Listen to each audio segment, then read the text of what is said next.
Go big or go home. Just pick whatever you want. And gentlemen, I want to say thank you very much for your services, not just for today, not just for this draft, throughout the entire MSC. We'll talk again later. But for now, we're passing it over to the casters, where for you guys is your final cast as well. See you guys. Once again, game, ladies and gentlemen, it's time for Game 7 MSC 2024 Grand Finals. Welcome to the land of dawn. One last time, Selangor Red Giants on the blue side up against Falcons APBREN on the red side. And already we're seeing the trades being very effective here from Ogwin, now having access to the Arlet. And honestly, I don't know, man. This Arlet is a dangerous pick on Ogwin. Really is. I think back in the day, for me especially, looking at Master Ogwin, every time he picks up the Arlet, he would have the most kills on the team. That's how ridiculous he is on the Arlet. So it really does feel like the analysts also, you know, kind of said it. It's all comfort picks. They're going back to what makes them so special, I would say, individually. And it's perfect to see a Game 7 go like this. Yep, and it's looking phenomenal as well, right? Because once again, from every single lane, they've got a tough job, right? Few, especially on this eve, will be able to try and poke out Stormy, but the same can be said for Stormy, right? If he just dodges a couple of abilities. At the same time, right, you can see that the motions across the map are very hesitant, knowing that there could be a counter response on the opposite end. Kaltizi on the Finch Poise. Yum's trying to read that maneuver from Kyle, but he stays on the wall, now going back. Both teams, obviously, I don't know, what would you be looking for here? Flap, though, going for some damage. Kaltizi with rotation as well. Cram going to be taken very low. Flickers out to safety, doesn't get knocked up. Going for the Wolf King, and doesn't connect it, so Kyle gets a little bit more damage in. Okay, I think that's totally fine here, because again, Selangor Red Giants are going to be stronger once they have their big ultimates, right? Especially for Yums. Once he has them in No Fury, then maybe they can open up a couple of options. But in the meantime, right, this first turtle is going to be a little tough to contest, considering that Ogwin is giving them very good information. Okay, they know for a fact that, especially in the mid lane, is going to get shoved in, but they know that Alpha is already on his orange buff, so Falcons APBREN can take their time with this, go to the opposite side, farm back up, get that level lead to come back for this fight. This is what's great about Falcons APBREN whenever they use the Assassins, because they will go back and forth with the turtle, and they won't go for it. They'll utilize the clear speed. But it seems like for SRG, they've read that. They've rotated over. Now they are the ones punishing Falcons APBREN for the clear that they want to go over the neutral objective. Good stuff here. That's why SRG are, when they are rotating together, more importantly, they are focusing on, can they get Sakai's into a position where he is able to actually out-level his opponent, especially when you're up against a Ling, right? We're hoping that Sakai's gets roughly around 11 to 12, no, specifically level 12, so that he's going to have a really short cooldown on that ultimate in these long extended fights. It's going to be dangerous having multiple, if not 2 rotations of Spear of Alphas if he survives. Again, now it's coming down to a point where for both these teams, they're really just scouting ahead. They're really just waiting for the power spikes. Ogwin flickers out of the Minions Fury, placed down by Yomes. That could have been scary. Super Marco, Zaman Force onto Innocent, looking for a trade back. Sky's doing some damage back onto Ogwin, and Marco will have to respect Innocent's damage on the Roger. Him on a signature pick, by the way. Yeah, and I'm curious to see what Innocent is going to be building, right? Because previously in these types of matchups, especially against the Harith, we've seen here at MSC, he likes to go first item Thunderbelt first before he goes for the traditional build. I mean, the fact of the matter, he likes to go Quantum Charge as well. He likes the extra kiting capability. Oh, wow. Windtalker first. Okay, so he's going to be fighting for he's not just mobility, but fighting for priority, because Roger is not great at clearing waves, but with the Windtalker, he can at least go toe-to-toe. Yep. You get that additional damage coming down. You get that, I would say, what is it? An additional strike. But the gust of wind. A gust of wind. That's a perfect way to put it. Sky's also with a War Axe here. Are they very, very early on able to secure his first item of the game? And that's really going to be good for him, because I think on the Alpha, when he used it in Game 3, I believe, it was a bit shaky when it comes to the early game. He was taken down quite a bit. So the fact that now he is able to get to his item power spike without any real hurdles is great. This mid game is going to be great for SRG.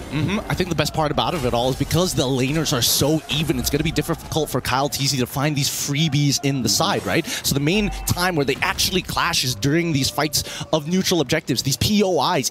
I would even make an argument for River Crabs as well. Ogwin all alone up there, knocked up now now. Minus Fury Yums finding 3 on the board, another knockup.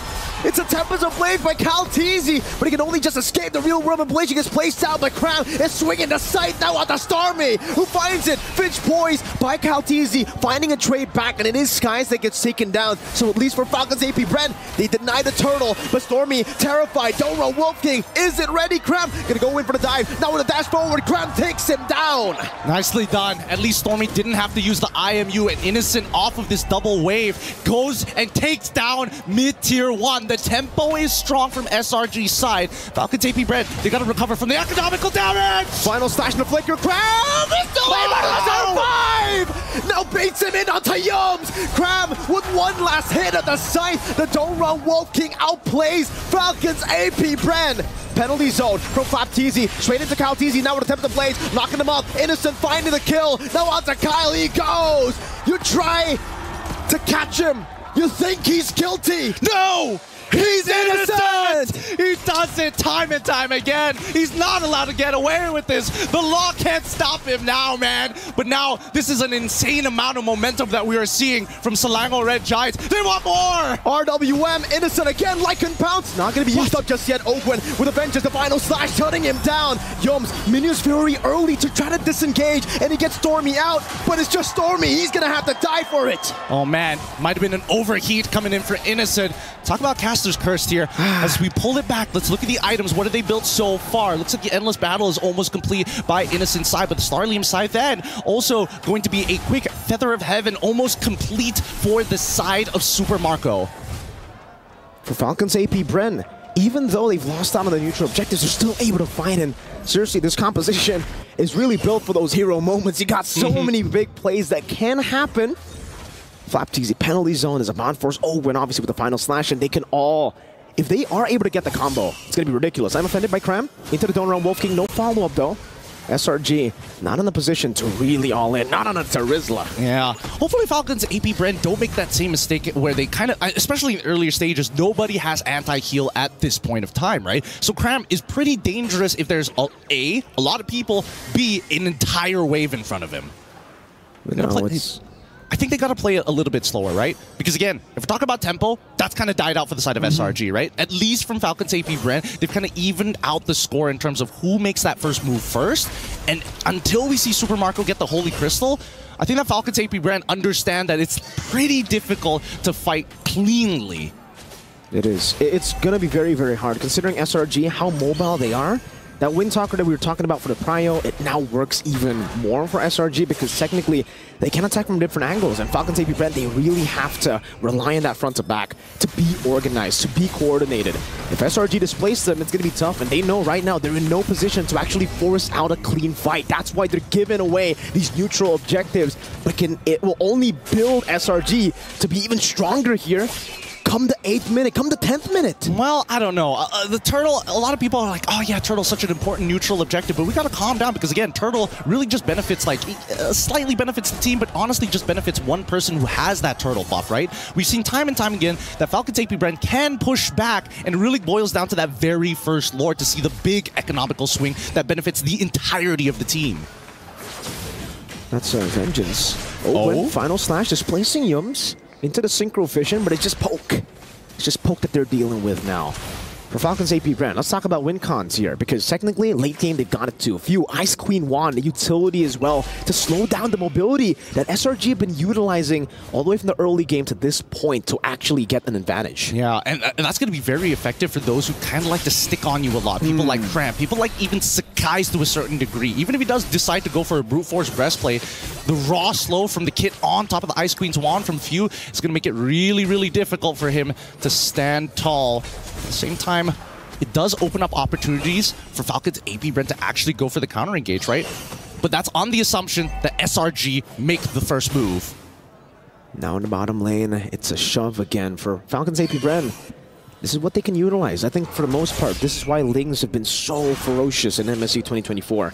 You're able to farm up so fast. You get places real fast as well. Obviously, you have that Finch poise, but it's all about just being a threat in the side lane. And technically, do SRG have someone that they can actually like send towards this Ling to match him at all times? Because even if you can 1v1 him, you can't get to the rest of the team faster than the Ling. Yeah, and there's also the secondary problem, right? Because if Ling is able to split push very effectively, then it boils down to how much wave clear do you have? And wait a minute, if FALCONS APBREN get the Lord, do they have enough wave clear to protect from high ground? That's just not the case for SRG's side. So this very first Lord might just be a make it or break it for them. Definitely is going to be, especially considering, you know, they got a Harith here. They need to find these big team fights. They need to be able to force these big team fights. They're committing on the Lord. Retribution on point for Skies. SRG take it away, and FALCONS APBREN, they concede. I think they don't mind. They know that they have the high ground defense. Worst comes to worst, Tier 2 start falling. As long as they maintain all of their inhibitors, they can actually push back. They're not at like a wave disadvantage for the upcoming Lord push. Sorry, not Lord push, but the upcoming Lord spawn. At the same time, it begs the question, right? What's going on through FALCONS APBREN's head? Did they not want to 50-50 it? Are they more worried about Yums' prime positioning? I don't know about going on to Yums. Able to find a Minister. On the two straight, and I'm offended. And on another lockup, Stormy deals some damage. Innocent in the back line, gonna be Kai able to flicker out from the Tempest of Blades. Tram again finding View. They're going for another Stormy with a flicker forward. Ogre gonna be taken down. Super Marco. Oh, no. He's bulletproof, but not anymore. Not to the claws. Oh my goodness, this is on the Lord push as well. This was such a risky maneuver. FALCONS APBREN, they needed to trade up here. This could be an inhibitor pretty quickly, but we'll see. The Lord's still knocking on the Tier 2s. FALCONS APBREN, they could diverge, they could divert. A big Lord in the bottom lane. Holy defense used up, and the Lord is still full HP. Oh my god, no way. Now, I'm offended onto Flap, still going with a hammer. Stolen real-world manipulation, 4-man penalty zone into Calteezy's damage, but Crab deals with him. It's a killing spree as Calteezy picks up the blades. Now in the midst of it all, caught again, the glowing wanted. He takes him down. Stormy finds the kill. It's another 2-for-1. This is not like this. Not like this. It was supposed to be an epic battle. It was supposed to be legendary. But now Selangor, Red Giants have an insane economic lead onto FALCONS APBREN. 6,000 gold on match point with an inhibitor missing on the bottom side for FALCONS APBREN. I believe that FALCONS can do it. They can bounce back, but we need to see a good final slash from Ogwin. He really needs to make it happen. We're going to have to see a perfect final slash. We're going to have to see a magical one. All the words in the dictionary that means miracle or something of the sorts. That's what FALCONS APBREN have to do. When did you last see FALCONS APBREN having to rely on something like that? It's been too long. It's been too long, but you can definitely tell that the pressure is getting there. It's building up. The momentum is here, and Selangor Red Giants now hit their next item power spike. 41, by the time this Lord spawns, it's going to be 42. Let's have a look at the items real quick. Oracle, on top of the fact that Yums is about to purchase that Dominance Ice, making sure that, hey, Ogwin, you can't get away with anything anymore. Same goes for Super Marco, but then again, he's bulletproof. His positioning has been, honestly, pitch perfect until his front line crumbles. It's very tough if your front line crumbles for a Harith to really look for anything in these skirmishes, because you're not really long range, you're in the fight. When you're in a fight, you are literally in it. You are in the midst of battle. And again, Ogre gets caught in the final slash, but it's not his. It's Stormy's. He stole it away from him. Stormy is doing everything he possibly can to make SRG cross the finish line to create history. I'm gonna hold my breath here. I don't want to jump too far ahead of myself, but that is going to be a Luminous Lord for the side of SRG. 13-5, 13 minutes in Game 7 of the Grand Finals of MSC 2024. The region, the server that was once called Easy Skies, finds the Spear of Alpha, forces Calteezy back again, but take a look at the chase down now. He only used the Finch Poise. They tried to bait out the Tempest of Blades, but they didn't get him. That's fine, that's fine. Good patience coming in from Calteezy. Selangor Red Giants, though, they're gonna have to crack open. This might be their one opportunity to actually set this up for a base crack. But we'll see.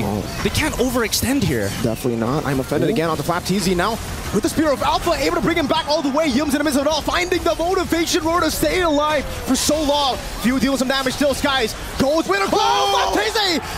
Helping Ogwin there, finding the final stacks as a stun as well on the skies. And again, it's Caltesi who jumps over to Innocent. Cram buys the immortality. He fights all the way. Stormy trying to survive. Cram in the base. Few doing it as well, trying to go for the clear. No, he's gonna try, but now Stormy's getting in the mix. Salmon Force has been dropped down. Super Marco jumping forward now with the help of Few. Cram in the base, still looking for the play.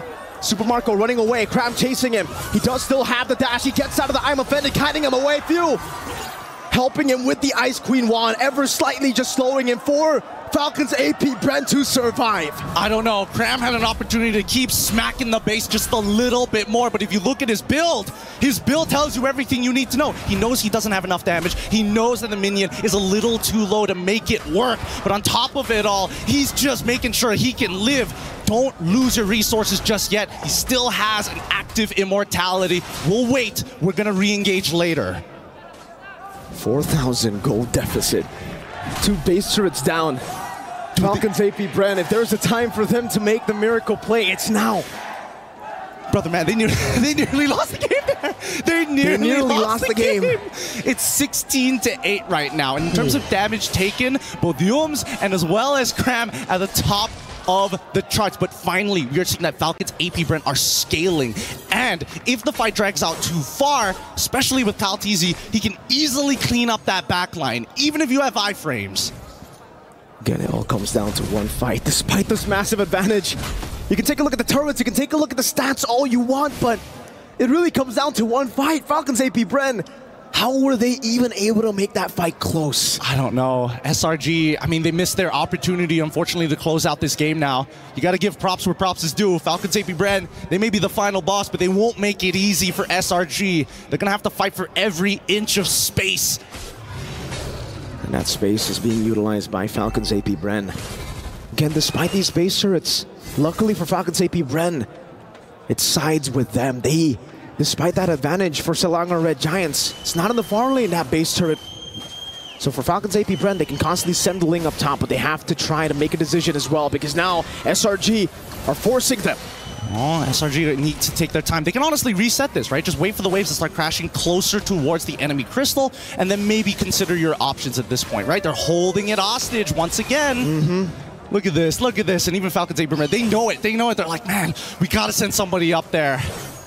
That's risky though for SRG if they continue to... Oh, they send the Hereth up top. Super Marco has been spotted up. Now with the sun on the Cram. It's going to be a spear of out on the Fatisi, but it'll fall under the real Roman inflation. Yums still in the midst of it all, getting the knock-up view. Trying his best with the flanker backwards. Sky chases him down and gets the kill. Meanwhile, Super Marco dashing back and forth, trying to survive, trying to save the game. But Kyle, now he falls. It's just Master Ogwin, and he will lose his immortality. Another life, another chance, but not to Stormy. They've done it! They've done it! For the first time ever, Malaysia is on top! It's over! They have failed as individuals again and again, but together, mortals turn giants! Well, it's gonna be our last time to shine as we break down this game, and what do we even want to break down? I think we can take this from here, Lafel. I know that you have a lot of emotions, and I would say much deserving for SRG. I think this is a culmination of what they have done for the past few months. I was very happy and lucky to be able to talk to Coach Arcadian. It was a very long story. Basically, this is a trust the process kind of thing, where again, the players that were selected for SRG, if you're a fan from Malaysia, and even if you're a fan from Philippines, something it was Innocent as well as Cram, you would honestly totally doubt this. And I wouldn't be surprised if somebody doubts this team because of the people that they got. But man, they proved us all wrong. Yeah, doubt all you can, doubt all you want. SRG is walking away with a major bag, and of course the inaugural mid-season cup and the Esports World Cup in 2024. Yep. The team just put on showcase team fighting, tempo breaks, god level micro, and more importantly, I think now coming into this new age, this new era of MLBB, what I dub the Age of Giants. macro control. They forced Falcons APBREN to play their game. Sure, Game 6, they were able to slip. They were able to duck the punch. Yeah. But Game 7, even with a solid draft, and maybe a questionable Eve, which we'll talk about more later, SRG got their tempo back. SRG found their flow and forced Falcons APBREN into submission. I mean, the win streak continues, man. Now comes to the question, who is going to break that streak? Like, people would thought this would be the end, but